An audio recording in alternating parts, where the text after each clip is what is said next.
Bien, hermanos, esta noche he escogido una temática para presentar entre hoy y mañana que la he titulado Enfrentando la Ley Dominical.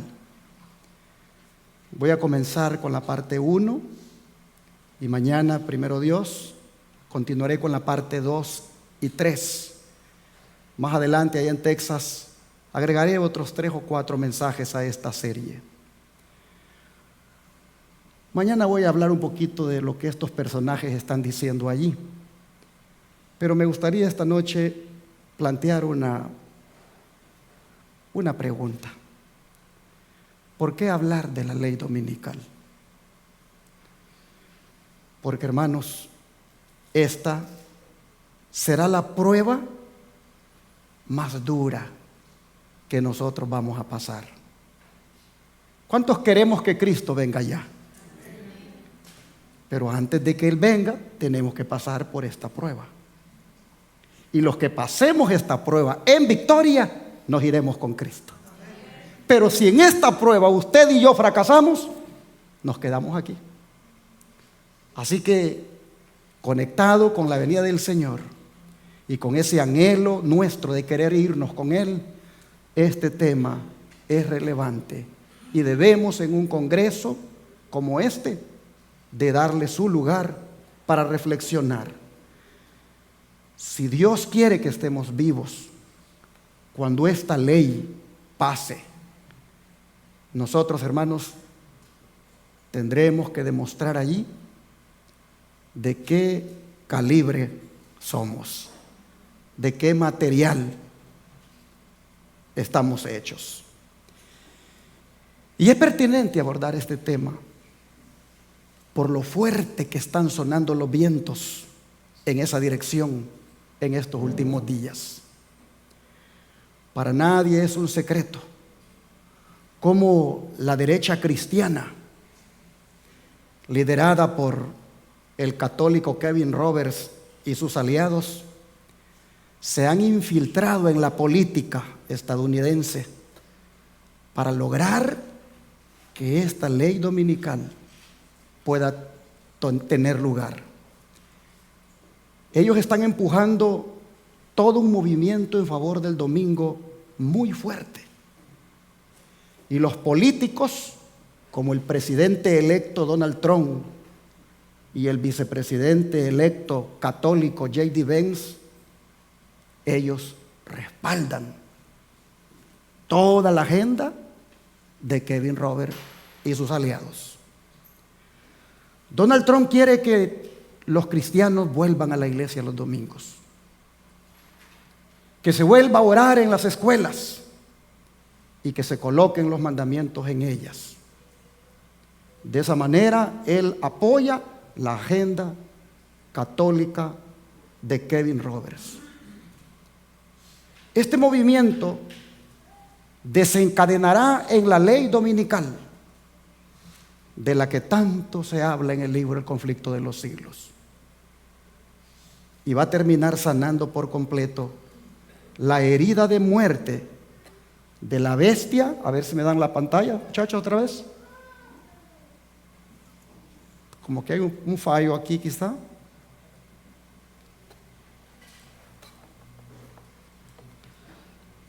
Bueno, en lo que ellos trabajan allí, va a desencadenar la marca de la bestia en la sanación de una de las heridas que recibió la bestia que sube del mar de Apocalipsis 13. Quiero invitarles a que leamos sobre ella. Apocalipsis 13, versículos 1 al 3.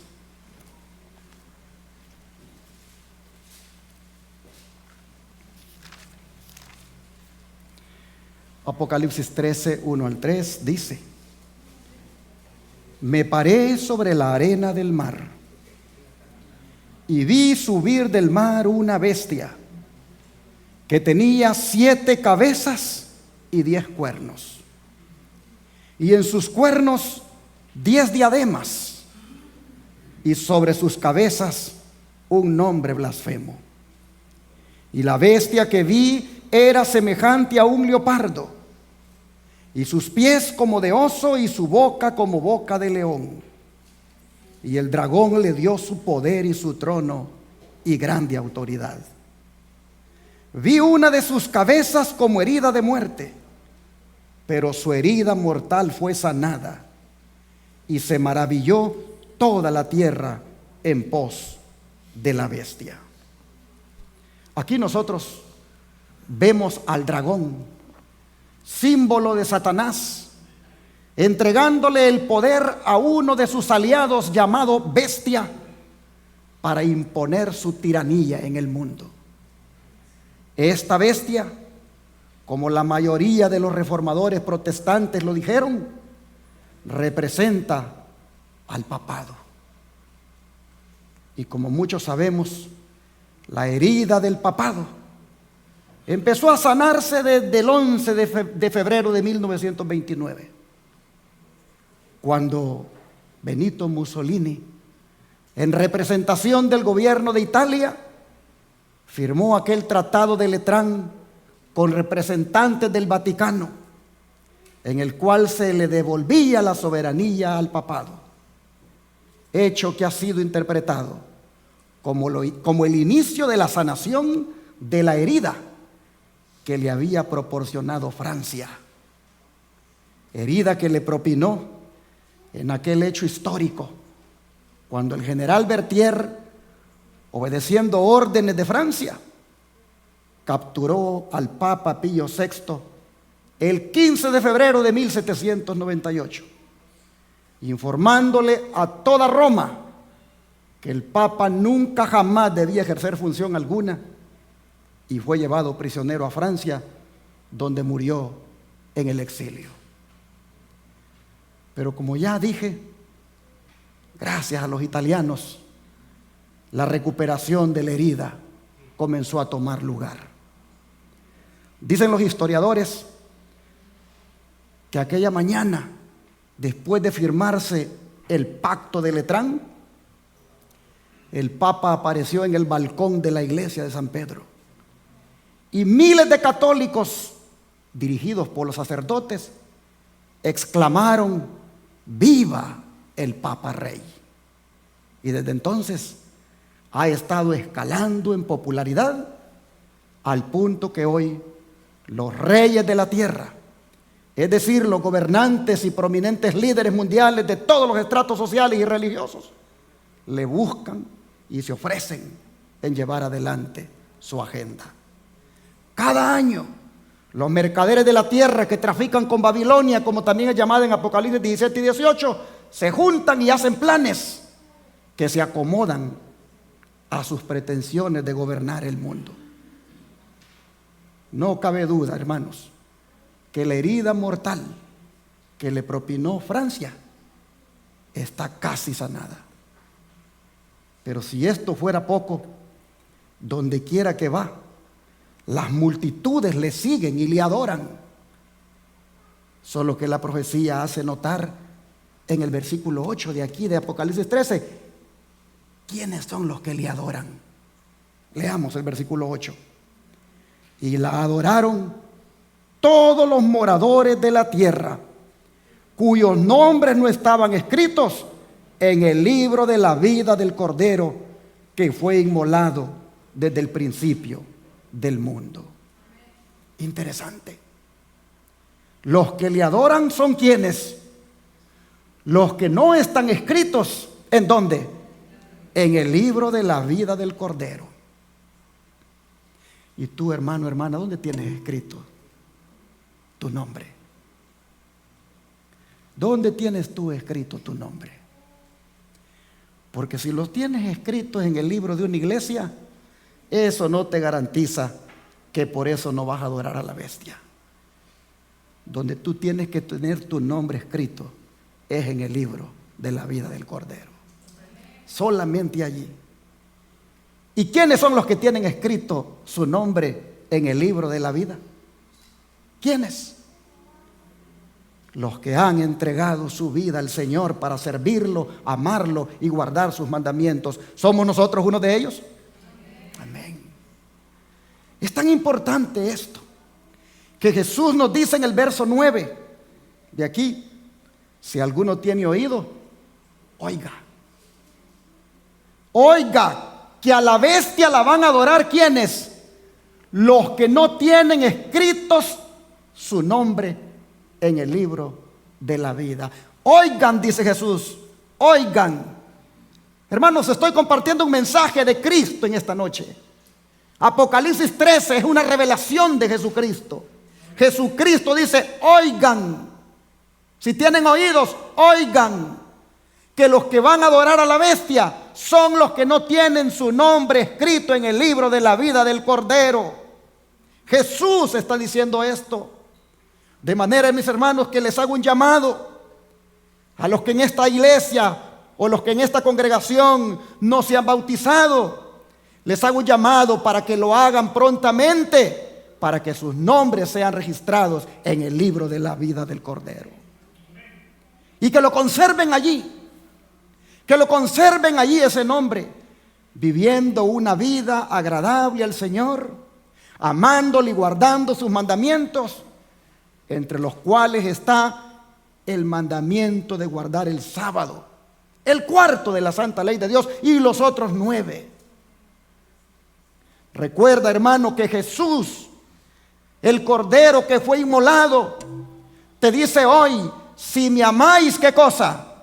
Guardad mis mandamientos. Yo morí por ti desde antes de la fundación del mundo, dice Él, y tracé un plan de salvación para ti antes de la entrada del pecado en el mundo, por si llegaras a fallarme. Me ofrecí desde antes de eso para venir a morir por ti. Oh, hermanos, qué grande es el amor de Jesús.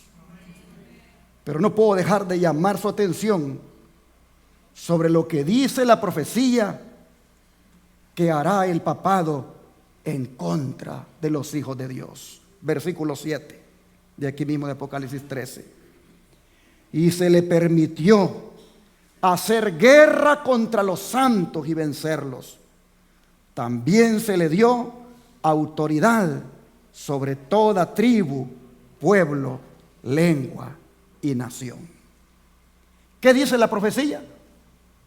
Dice que les hará la guerra. Les hará la guerra a los santos. Y en el verso 10 nos recuerda que la paciencia y la fe de los santos va a ser necesaria para enfrentar esa guerra. La paciencia de los santos, hermanos. ¿Qué cosa es la paciencia de los santos? Es aguante, resistencia, perseverancia.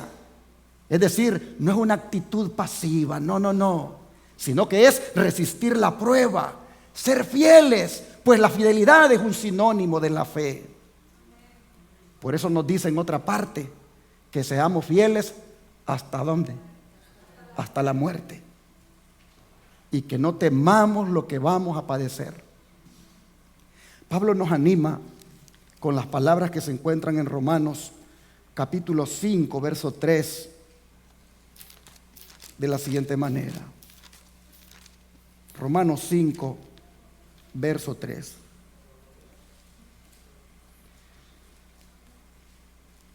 Y no solo esto, sino que también nos gloriamos en las tribulaciones, sabiendo que la tribulación produce ¿qué cosa, hermanos? Paciencia. ¿Y la paciencia qué produce? Prueba. Y la prueba, esperanza. Y la esperanza no avergüenza, porque el amor de Dios ha sido derramado en nuestros corazones por el Espíritu Santo que nos fue dado. Oh, hermanos, dice el apóstol Pablo que en las tribulaciones nos debemos de gloriar. Nos debemos de gloriar porque ellas producen paciencia. Es decir, producen lo que Jesús dijo que es necesario que tengamos cuando la guerra sea obrada por este poder, en contra de los santos. Dice Jesús, es necesaria la paciencia. Y Pablo dice, pues las tribulaciones ayudan para que esa paciencia se pueda dar. Y aquí mismo en el libro de Lucas ahora, capítulo 21, versículos 16 al 19, en relación con esto Jesús dijo lo siguiente. Lucas 21, versículos 16 y 19.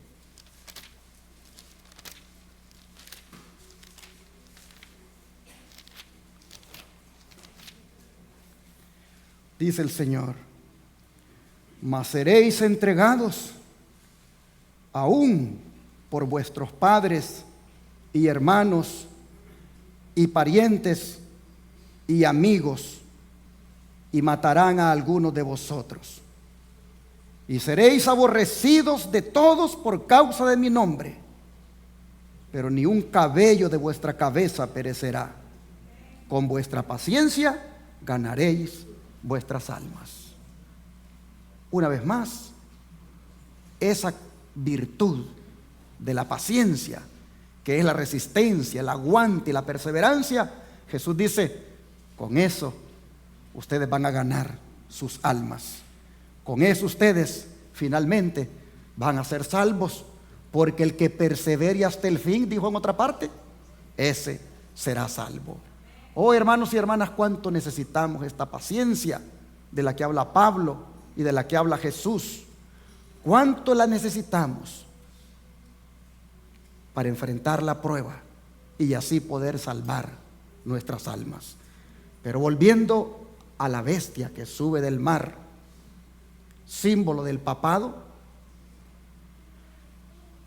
no es el único aliado del dragón en la guerra contra los santos.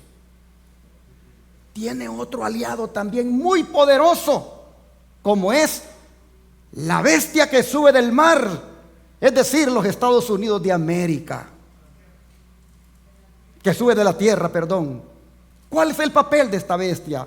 Vamos otra vez a Apocalipsis 13, versículos 11 al 15.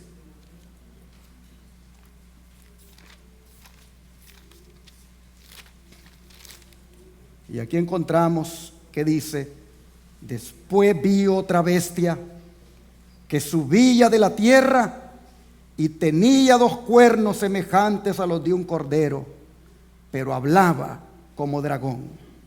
Y ejerce toda la autoridad de la primera bestia en presencia de ella, y hace que a la tierra y los moradores de ella adoren a la primera bestia cuya herida mortal fue sanada. También hace grandes señales, de tal manera que aún hace descender fuego del cielo a la tierra delante de los hombres, y engaña a los moradores de la tierra con las señales que se le ha permitido hacer en presencia de la bestia, mandando a los moradores de la tierra que le hagan imagen a la bestia que tiene la herida de espada y vivió. Y se le permitió infundir aliento a la imagen de la bestia para que la imagen hablase e hiciese matar a todo el que no la adorase. ¿Por qué decimos, hermanos y hermanas, que esta bestia son los Estados Unidos? Porque su descripción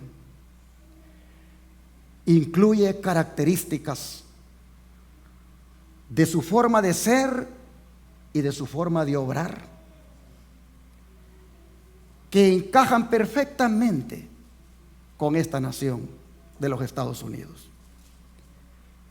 Estas características, por lo que hemos leído, nos dan un cuadro de la alianza que hace con la bestia que sube del mar, la primera que leímos, y cómo hace una plena integración de su poder con el poder de aquella.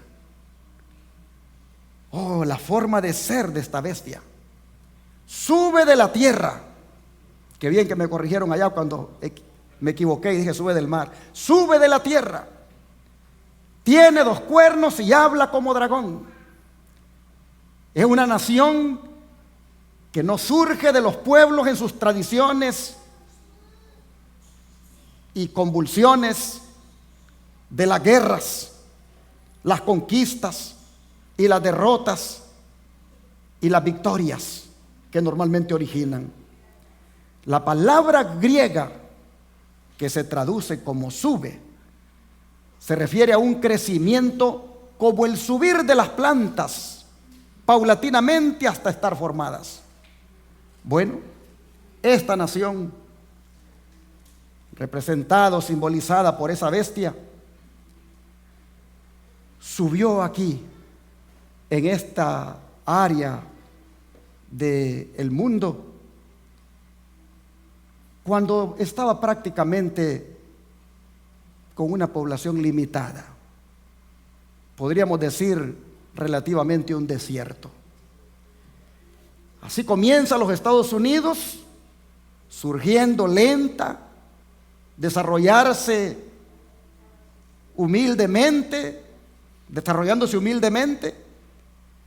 y su poder inicial se reduce solo a los 2 cuernos de un cordero. La misma imagen del cordero describe una nación que en sus inicios no tiene pretensiones extraordinarias. Prácticamente está en un visible contraste con las otras naciones que en ese tiempo expresaban ambiciones casi ilimitadas y despóticas, y que estaban siendo representadas por bestias agitadas y violentas. Los Estados Unidos, cuando surgió, justamente como la Biblia lo describe, era algo que empezaba a subir aquí en la tierra, y la base de su poder estaba en esos 2 cuernos. Bueno, siempre ha estado en esos 2 cuernos, que representan la libertad política y la libertad religiosa, que siempre le ha caracterizado a esta nación. Pero nosotros vemos aquí que se modifica el cuadro de ella. El cuadro que nosotros vemos en el comienzo se modifica, porque comienza a hablar como ¿qué cosa? Como dragón. Mire qué cosa, la apariencia es mansa, como la de un cordero, pero la acción es violenta, intransigente y cruel. Hay una extraña contradicción allí. Hermanos y hermanas, los Estados Unidos de América, como la bestia que sube de la tierra, la profecía dice que se asocia con la otra bestia que sube del mar. Imita su sistema. Establece un sistema político eclesiástico igual que el de la otra bestia. Es decir, forma un sincretismo de Estado con iglesia, creando una potencia de dominio espiritual con tiranía, igual que la otra bestia. Ejerce, dice, la autoridad de la primera bestia, y entonces obliga a los habitantes del mundo a que adoren a esa bestia que sube del mar, símbolo del papado. Qué extraño esto. Prácticamente la cuna de la libertad en plena apostasía. ¿Por qué lo hace? ¿Por el poder? Si ya el poder estaba en ella y se lo había dado en esos 2 cuernos, Dios se lo había dado. ¿Quién podría jamás arrebatarle de su mano ese poder? Nadie. Pero decide unir su poder con el poder espiritual más influyente del mundo, como lo es el papado, para imponer una tiranía, ordenando a los habitantes de la tierra que adoren a dicho poder por medio de la imagen o réplica que le hará, so pena de muerte para el que se resista a hacerlo o adorarla. Y lo que es más, les pone su marca de autoridad a los que la adoran. ¿Qué cosa constituye esa marca? El don de profecía dice: Dios ha revelado lo que ha de acontecer en los postreros días, a fin de que su pueblo esté preparado para resistir la tempestad de oposición e ira. El movimiento dominical se está abriendo paso en las tinieblas. Joya de los testimonios, tomo 1, página 151 a la 152. Note usted que Dios ha revelado lo que ha de acontecer para que su pueblo esté, ¿qué cosa? Preparado y resista la tempestad de oposición e ira que va a causar, ¿qué cosa? El movimiento dominical. Luego sigue diciendo, no estamos listos para la crisis que nos impondrá la promulgación de la ley dominical. Y luego sigue diciendo, esta es la prueba por la que deben pasar los hijos de Dios antes de ser sellados. Por eso le pregunté, ¿cuántos queremos que Cristo venga ya? Y todos unánime dijimos amén. Pero antes de eso tenemos que ser sellados. Pero antes de ser sellados, dice, debemos pasar por esta prueba de la ley dominical. Esta es la prueba por la que deben pasar los hijos de Dios antes de ser sellados. Y los que renuncien, dice, a la verdad de origen celestial y acepten el descanso dominical, esos recibirán, ¿qué cosa? La marca de la bestia. Maranata, el Señor viene, página 170. Así que, si la ley dominical constituye la marca de la bestia, usted y yo debemos estar listos para enfrentarla. ¿Y cómo debemos enfrentarla? Yo diría que con valentía y fidelidad. ¿Cuántos creen que la marca de la bestia o la ley dominical, cuántos creen que la debemos de enfrentar con valentía y fidelidad? Sí, hermanos. ¿Sabe por qué? Porque cuando eso suceda, la tiranía de Roma va a volver. Va a volver. Entendiendo la tiranía como esa forma de gobierno despótico ejercido por una sola persona llamada tirano, a través de la fuerza y la violencia, la opresión y la persecución sobre los ciudadanos. El pueblo de Dios, a lo largo de la historia, ha tenido que enfrentar este tipo de gobierno. ¿Quién no recuerda la tiranía egipcia sobre el pueblo de Dios? ¿Quién no recuerda la tiranía de Babilonia? La tiranía medo-persa, la del rey griego Antíoco, y la que fue peor, la tiranía de Roma. Fue bajo esta última que nuestro Señor Jesucristo experimentó la muerte más cruel, como fue la crucifixión, misma que se aplicó sobre su iglesia después que Él murió. La historia registra lo que sucedió a los cristianos en aquellos famosos circos romanos, cómo fueron lanzados a la arena para ser devorados por las fieras, y otros corriendo la misma suerte de nuestro Señor, siendo crucificados, tan solo por negarse a aceptar al César como su Señor. El profeta Daniel, describiendo la tiranía del imperio romano, dice lo siguiente: Daniel 7, versículos 7 y 8. Daniel 7, versículos 7 y 8.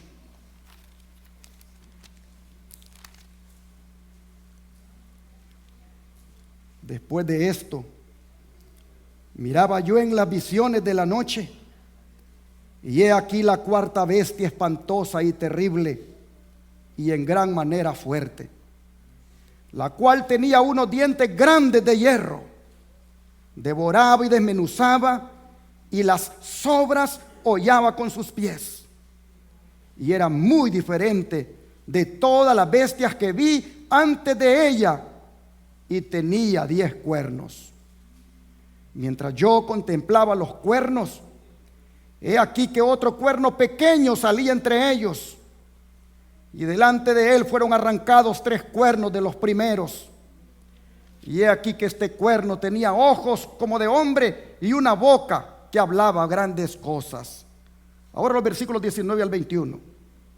Entonces tuve deseo de saber la verdad acerca de la cuarta bestia, que era tan diferente de todas las otras, espantosa en gran manera, que tenía dientes de hierro y uñas de bronce, que devoraba y desmenuzaba, y las sobras hollaba con sus pies. Asimismo, acerca de los 10 cuernos que tenía en su cabeza, y del otro que le había salido, delante del cual habían caído 3. Y este mismo cuerno tenía ojos y boca que hablaba grandes cosas, y parecía más grande que sus compañeros. Y veía yo que este cuerno hacía guerra contra los santos y los vencía. Hermanos, qué descripción más horrible de la tiranía de Roma que le fue revelada al profeta Daniel. Le fue revelada a través de esa bestia que tenía dientes grandes de hierro. Cuando usted escucha eso, dientes grandes de hierro, ¿de qué le hablan esos dientes? Lo único de lo que hablan, hermanos, son de crueldad y fuerza. Y así como el animal desgarraba y devoraba su presa con esos colmillos monstruosos, así también, hermanos, Roma devoraba las naciones y pueblos en sus conquistas. Algunas veces Roma destruía ciudades enteras, como fue el caso de Corinto en el año 146 antes de Cristo. Otras veces Roma destruía reinos completos, tales como Macedonia y los dominios seleucidas, los cuales eran divididos y convertidos en provincias. Las sobras hollaba, es decir, cuando Roma no destruía o subyugaba a un pueblo, solía esclavizar a sus habitantes o los vendía como esclavos. En esa intensidad de su poder destructor, Roma sobrepasó los reinos que previamente habían dominado el mundo, como lo habían sido Grecia, Medo-Persia, Babilonia, los asirios, los egipcios. Oh, hermanos, pero vemos que aquí dice que de esa Roma imperial y pagana surgiría un cuerno pequeño, el cual es símbolo de la Roma papal. Y este también dice que haría guerra contra los santos, cosa que efectivamente ya lo hizo en la historia. Llevó a cabo campañas de exterminio en contra del pueblo de Dios, persiguiéndolos continua e implacablemente. Dice que hacía guerra contra los santos y ¿qué cosa? Los vencía. Oh, hermanos, pero si pensamos que esto solo es historia, las profecías dicen que la tiranía de Roma volverá. Esta vez bajo el nuevo imperio romano, como le ha dado en llamar la revista Time a la Roma papal. Ya nos dio una muestra de lo que es capaz de hacer la Roma papal en el pasado, cuando no se le someten los hombres a reconocer al Papa como el máximo jerarca de la iglesia. Interesante que en sus días la Roma papal hizo cosas que eran toda una barbarie. Pues mientras la Roma pagana crucificaba a los cristianos, la Roma papal los quemaba vivos. Oh, hermanos, en esos tiempos de la Edad Media, durante la Inquisición. Pero ¿cuándo se va a dar esto otra vez, de que la tiranía de Roma volverá? Cuando junto con los Estados Unidos imponga lo que se conoce como el nuevo orden mundial. La pregunta es, ¿estamos cerca de eso? Sin duda que sí. La alianza entre el Vaticano y los Estados Unidos está bien encaminada a establecer dicho orden. Y más en estos tiempos, independientemente de quién esté en el poder, independientemente de quién sea el presidente de los Estados Unidos, esto está más cerca que nunca. Por eso el don de profecía dice lo siguiente: cuando nuestra nación, los Estados Unidos, abjure de tal manera los principios de su gobierno que promulgue una ley dominical, en este acto el protestantismo dará la mano al papismo y con ello recobrará vida. ¿Qué cosa? La tiranía, que durante largo tiempo ha estado aguardando ávidamente su oportunidad de resurgir en un activo despotismo. Fue los testimonios, tomo 2, página 318 a la 319. Cuando los Estados Unidos abjure. ¿Qué es abjurar? Abjurar es abandonar una doctrina religiosa u otra creencia de manera solemne y mediante juramento. Cuando eso se haga, dice, va a resurgir en un activo despotismo. ¿Qué es despotismo? Gobierno absoluto, no limitado por las leyes, abuso de autoridad, fuerza o poder en relación con los demás. Pero si se fijan, dice que la promulgación de la ley dominical dará vida, ¿qué cosa? A la tiranía que durante largo tiempo ha estado aguardando ávidamente su oportunidad. Hermanos y hermanas, ¿qué entendemos con recobrará vida la tiranía? No es sino que la tiranía papal no ha muerto y que solo está esperando para resurgir como en la Edad Media. Por eso dice el don de profecía: la iglesia papal no abandonará nunca su pretensión a la infalibilidad. Todo lo que ha hecho al perseguir a los que rechazaban sus dogmas, lo da por sentado y bueno. ¿Y quién asegura que no volvería a las andadas siempre que se le presentase la oportunidad? Deróguense las medidas restrictivas impuestas en la actualidad por los gobiernos civiles y déjesele a Roma que recupere su antiguo poder y se verán resucitar en el acto. ¿Qué cosa? Su tiranía y sus persecuciones. Conflicto inminente, página 48 a la 49. Oh hermanos, cuando eso tome lugar, volveremos a experimentar las pruebas que sufrieron nuestros hermanos del pasado y que Jesús profetizó en el libro de Mateo, capítulo 10, versículos 17 al 22. Mateo capítulo 10, versículos 17 al 22. El Señor dijo: y guardaos de los hombres, porque os entregarán a los concilios y en sus sinagogas os azotarán. Y aun ante gobernadores y reyes seréis llevados por causa de mí para testimonio a ellos y a los gentiles. Mas cuando os entreguen, no os preocupéis por cómo o qué hablaréis, porque en aquella hora os será dado lo que habéis de hablar. Porque no sois vosotros los que habláis, sino el Espíritu de vuestro Padre que habla en vosotros. El hermano entregará a la muerte al hermano, y el padre al hijo, y los hijos se levantarán contra los padres y los harán morir. Y seréis aborrecidos de todos por causa de mi nombre, mas el que persevere hasta el fin, éste será salvo. Hermanos, las palabras que Jesús dijera a los discípulos se aplican también para nosotros. Guardaos, dice el Señor. Prestad atención. En otras palabras, dice: tengan cautela. La cautela les debe caracterizar como misioneros.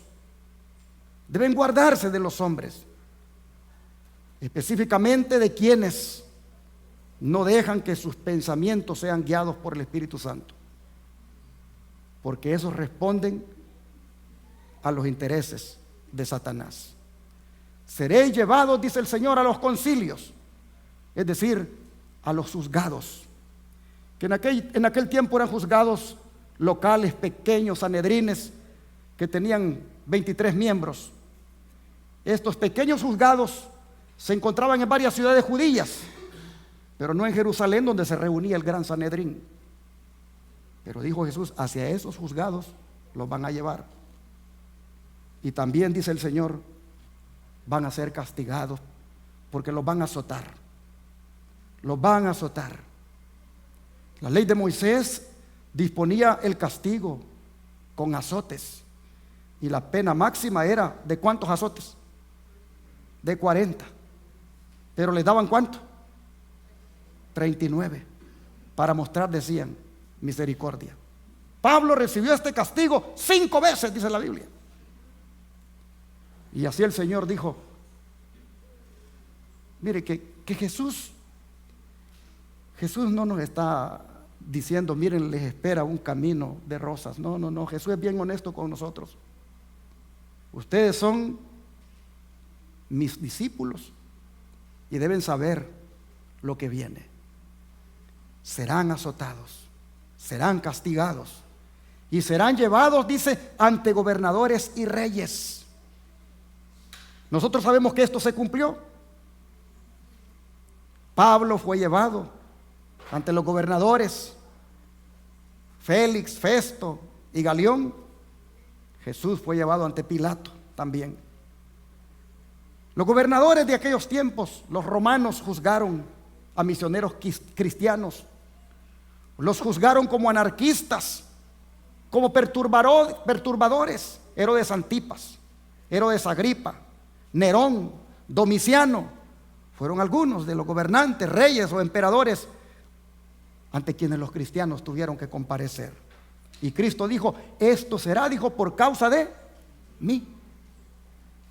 Oh hermanos, por causa de mí, por causa de su fe, por las actividades misioneras que hagan. Oh hermanos, muchos gobernadores y reyes y funcionarios, dijo Jesús, que tendrían la oportunidad también allí de escuchar la verdad y de observar el efecto de sus principios en la vida de aquellos que serían acusados y que estaban siendo llevados para dar cuenta de su fe. Pero Jesús dice, cuando eso les suceda, ¿qué cosa? No les preocupe por lo que han de hablar, porque en ese momento, ¿quién va a hablar por ustedes? Dijo el Señor, el Espíritu Santo. Él va a hablar por ustedes. Hermanos y hermanas, nosotros solo debemos de estar preparados para que el Espíritu Santo nos use. Nosotros solo debemos de estar llenos de la presencia del Espíritu Santo para que cuando se dé eso, ahí estemos, hermanos, como valientes soldados, dando testimonio de nuestra fe, dando testimonio de que somos fieles hijos del Señor. Hermanos y hermanas, no tengamos temor, porque en aquella hora el Señor nos dará las palabras y aún la gracia para hablar dichas palabras. Así que solamente es de estar preparados. No seremos nosotros los que hablaremos. No, hermanos, solo seremos allí embajadores que traeremos la palabra que Jesús nos dará a través del Espíritu Santo. Él hablará por nosotros porque Él estará en nosotros. Entonces, deberíamos preocuparnos y asegurarnos porque el Espíritu Santo desde ya esté en nosotros. Si nosotros nos preocupamos porque el Espíritu Santo esté en nosotros, Él hablará por nosotros cuando seamos llevados ante cualquier tribunal. Hermanos, serán aborrecidos de todos, dijo Jesús, aún por sus parientes, por hermanos, por amigos, por familiares, y todo será por causa de mi nombre. Pero si en ese momento perseveran y son fieles hasta el fin, serán salvos. En otras palabras, alcanzarán la meta. Alcanzarán la meta y entonces recibirán el premio. Hermanos, es necesario comenzar la carrera, pero también es necesario mantenernos en la carrera hasta llegar a la meta. Usted está en esta carrera llamada la verdad presente. Usted ha comenzado en esta carrera. Es importante que haya comenzado, pero manténgase hasta llegar a la meta. Ya algunos se cansaron de correr, tristemente, y se volvieron, algunos al mundo, otros a los sistemas en los cuales se sentían confortables, pero bendito Dios que ustedes todavía perseveran en la verdad presente. Pero les animo, hermanos, a mantenerse en dicha verdad, a mantenerse en la carrera para poder ganar. Debemos permanecer en ella hasta el día de Jesucristo. Debemos afirmar nuestro rostro como lo afirmó Jesús y finalizar la carrera que Dios nos ha señalado, así como lo hizo Jesús, el autor y consumador de nuestra fe. El don de profecía dice: no debemos pensar que no podremos soportar la persecución. Tendremos que pasar por tiempos terribles. Pero mire usted, me gusta eso. No debemos pensar que no podremos soportar, porque sí vamos a poder soportar. ¿Por qué? Porque el Señor va a estar con nosotros. Dice: las persecuciones que sufrieron los protestantes de parte del romanismo, y por los cuales la religión de Jesucristo casi llegó a ser aniquilada. Esas persecuciones, dice, serán sobrepasadas cuando se unan el protestantismo y el papado. El pueblo de Dios que guarda los mandamientos en lo sucesivo será puesto en la situación más angustiosa. Pero todos los que han andado en la luz y la han difundido comprenderán que Dios interviene en su favor. Cuando todas las cosas parezcan más apremiantes, el Señor revelará su poder a sus fieles. Amén, hermanos. Cuando la nación en favor de la cual Dios ha obrado de una manera tan maravillosa y a la cual ha protegido con el escudo de la omnipotencia, abandone los principios protestantes y por medio de su legislatura de protección y apoyo al romanismo para limitar la libertad religiosa, entonces, dice, Dios actuará con su propio poder en favor de su pueblo fiel. Se ejercerá la tiranía de Roma, pero Cristo será nuestro refugio. Gloria a Dios. Cuando las iglesias principales de los Estados Unidos, uniéndose en puntos comunes de doctrina, influyan sobre el Estado para que imponga los decretos y las instituciones de ellas, entonces la América protestante habrá formado una imagen de la jerarquía romana y la inflicción de penas civiles contra los disidentes será el resultado inevitable. Las Escrituras enseñan que el papado reconquistará su perdida supremacía y que volverán a encenderse los fuegos de la persecución mediante las concesiones contemporizadoras del así llamado mundo protestante. En este tiempo de peligro podremos resistir únicamente en la medida en que tengamos la verdad y el poder de Dios. Las perspectivas de tener que enfrentar el peligro y las dificultades personales no necesitan desanimarnos, sino que deberían avivar el vigor y las esperanzas del pueblo de Dios, porque el tiempo de peligro constituye la oportunidad de Dios para proporcionar una clara manifestación de su poder. Hermanos y hermanas, en otras palabras, debemos resistir la tiranía. Debemos resistir la tiranía porque esa tiranía, con el poder de Dios, la podremos enfrentar. No deberíamos tener miedo ni desanimarnos, sino que más bien nos debe alentar saber de que por muy dura que sea la tiranía de Roma, con el poder de Dios saldremos más que victoriosos. Se va a necesitar, hermanos, el valor, la valentía y la fidelidad como las que tuvieron allá en Egipto esas dos mujeres, Cifra y Fuga. Cuando el tirano rey de Egipto hacía de las suyas en contra del pueblo de Dios, Cifra y Fuga actuaron con esa valentía y fidelidad que es la que nosotros vamos a necesitar para cuando venga nuestra prueba. Leamos ya para ir terminando lo que de ellas dice el libro de Éxodo, capítulo 1, versículo 15 al 17. Libro de Éxodo, capítulo 1, versículo 15 al 17.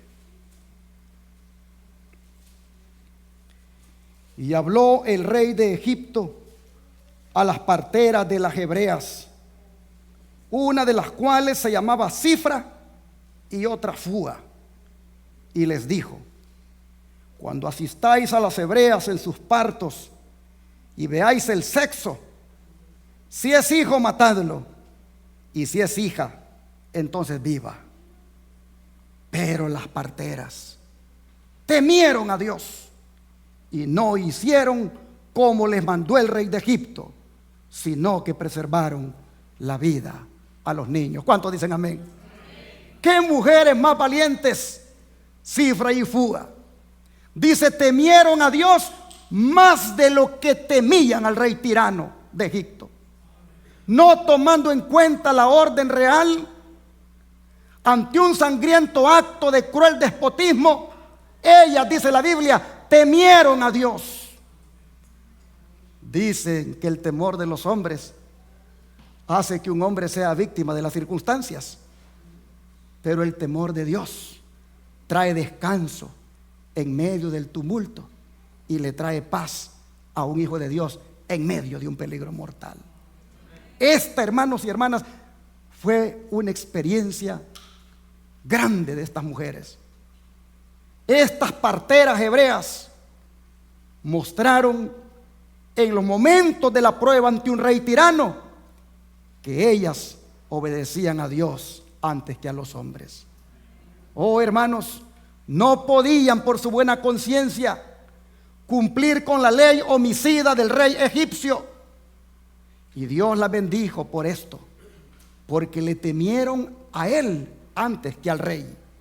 Oh, hermanos, vemos entonces que había un sentimiento de respeto temeroso por el Dios Todopoderoso en el pueblo de Israel, aún después de tantos años de estar en esa tierra extranjera y de estar sufriendo pruebas severas. Por haber temido a Dios, hermanos, por haber temido a Dios, es que ellas preservaron la vida a los niños. Nosotros también debemos recordar que en tiempos de grandes pruebas y de tentaciones, solo el temor a Dios nos va a sostener.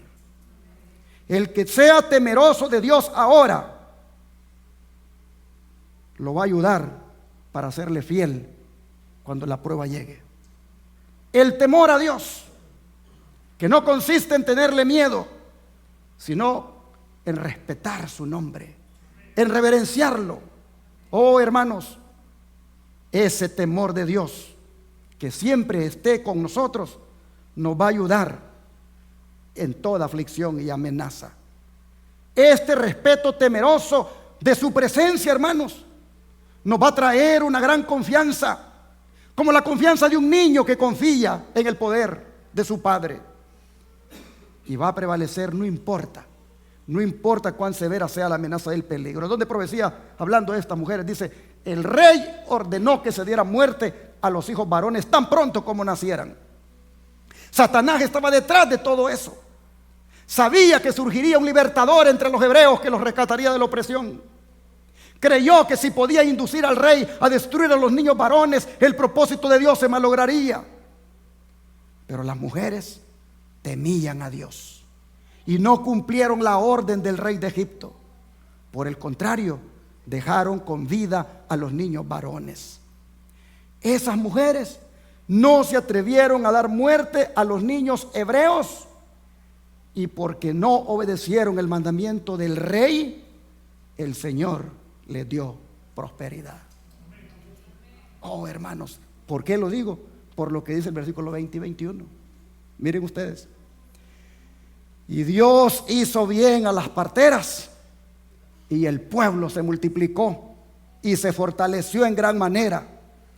Y por haber las parteras temido a Dios, Él prosperó sus familias. Amén, hermanos. Dios prospera a sus hijos que le temen. Dios prospera a los hijos de Dios que son temerosos. Qué hermoso, hermanos. Obedecieron a Dios antes que a los hombres, y porque fueron fieles y temerosas, dice, Dios bendijo a sus familias. Por haber temido a Dios, fueron prosperados. Oh, hermanos y hermanas, es el deseo de Dios que nosotros también seamos como estas mujeres, que temamos a Dios, y ante cualquier tiranía que nosotros elijamos ser leales a nuestro Dios. Por eso, cuando los discípulos fueron amenazados y se les dijo que por qué seguían predicando en el nombre de Jesús, que no tenían que hacerlo, que ya se les había dicho que dejaran de hacerlo, ellos ¿qué cosa respondieron? Al igual que Cifra y Fúa, ellos dijeron, es necesario ¿qué cosa? Obedecer a Dios antes que a los hombres. Es mi deseo y oración esta noche que tú seas como estas mujeres. Es mi deseo y oración esta noche que tú puedas enfrentar la ley dominical siendo valiente y fiel a tu Dios. Que tú no claudiques, que tú no cedas, que tú te mantengas leal, cueste lo que cueste. Hermanos y hermanas, pregunto y que Jesús lo oiga. ¿Cuántos de ustedes quisieran de verdad ser leales a Jesús?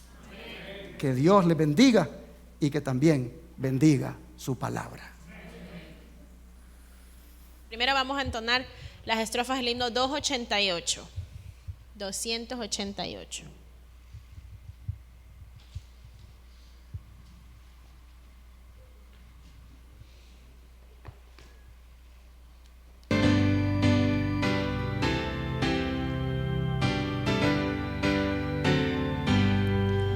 Los tesoros del mundo no deseo juntar, quiero entrar en tu aprisco, en tu cénico hogar, en el libro del reino que en los cielos está.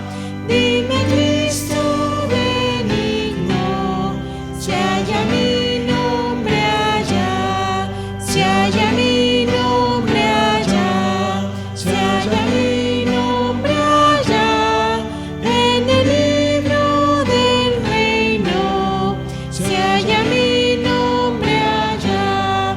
Mis pecados son muchos, cual la arena del mar, mas Jesús en tu sangre me los puedes lavar. He aquí tus promesas, las que escritas están, aunque rojos cual grana, como nieve serán. Si haya mi nombre allá, si haya mi nombre allá, en el libro del reino, si haya mi nombre allá, en la bella ciudad con sus mansiones de luz, todos los santificados andarán con Jesús, donde el mal no entra nunca, donde el bien reinará. Dime, Cristo benigno, si haya mi nombre allá, si haya mi nombre allá, si haya mi nombre allá, en el libro del reino, si haya mi nombre allá. Amén. Los que puedan acompañarnos de rodillas, por favor.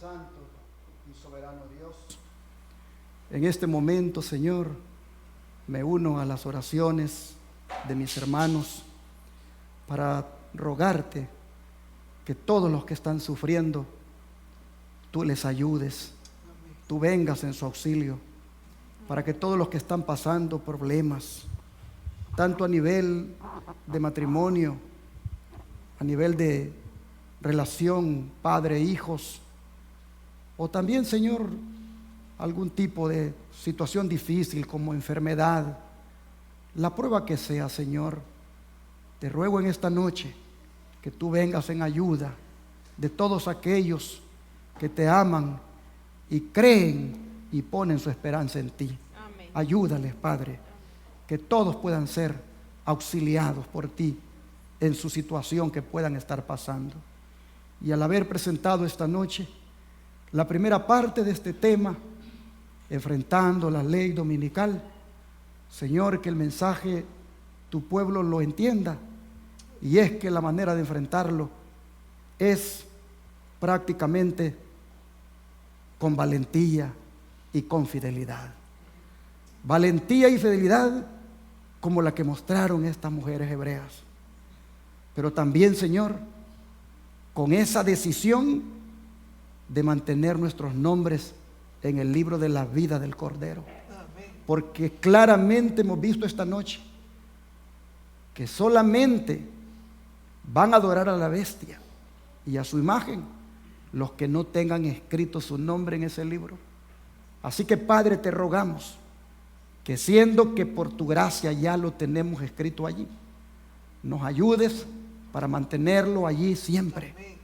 Y que en el momento, Señor, cuando la gente empiece por seducción o por obligación a adorar a la bestia, a su imagen, oh Señor, el hecho de que nuestros nombres estén escritos en ese libro nos lleve a hacer la decisión de esas mujeres hebreas, de temerte a ti, y por temerte a ti ser valientes y fieles. Amén. Ayúdanos, Señor, para que aquí en esta congregación hayan mujeres y hombres, niños y jóvenes dispuestos a ser valientes y fieles. Amén. Que ante la prueba que vendrá, que ante esa situación difícil que se ha de presentar, todos los valientes y fieles de esta noche, tanto de aquí como de la iglesia del aire, puedan salir obteniendo la victoria sobre la bestia y su imagen,